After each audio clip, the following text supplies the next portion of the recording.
नाशिक ग्रामीण जिल्ह्यात गुन्हेगारी आटोक्यात ठेवण्यासाठी जिल्हा पोलीस अधीक्षक बाळासाहेब पाटील यांनी पदभार स्वीकारल्यापासून सर्व पोलीस ठाण्यांना सराईत गुन्हेगार, मोटारसायकल चोरी, मोबाईल चोरी यासारख्या गुन्ह्यांवर कठोर कारवाई करण्याच्या स्पष्ट सूचना दिल्या आहेत। याच पार्श्वभूमीवर मालेगाव तालुका पोलीस ठाण्याने मोठी कामगिरी करत तब्बल 1,14,500 किमतीचे मोबाईल फोन जप्त केले आहेत। 30 जुलै रोजी मालेगाव तालुका पोलीस ठाण्याचे पोलीस निरीक्षक प्रीतम चौधरी यांना गुप्त बातमीदारामार्फत माहिती मिळाली की मुंबई-आग्रा महामार्ग क्रमांक 3 वरील चाळीसगाव फाटा येथे एक इसम मोबाईल फोन बाळगून थांबलेला आहे। सदर माहितीच्या आधारे पोलिसांनी तात्काळ कारवाई करत चाळीसगाव फाट्यावर छापा टाकून फैसल इब्राहिम तांबोळी यास ताब्यात घेतले। तपासादरम्यान फैसलच्या ताब्यातून एकूण 1,14,500 किमतीचे मोबाईल फोन जप्त करण्यात आले।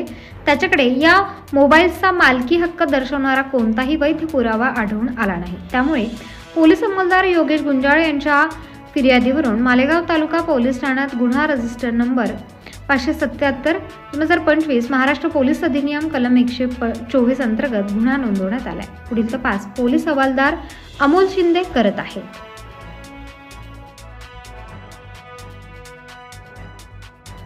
ताज्या व महत्त्वाच्या बातम्या बघण्यासाठी प्ले स्टोअरवर जा, प्रबलभूमी ॲप डाउनलोड करा व या धावपळीच्या जीवनात अपडेट रहा।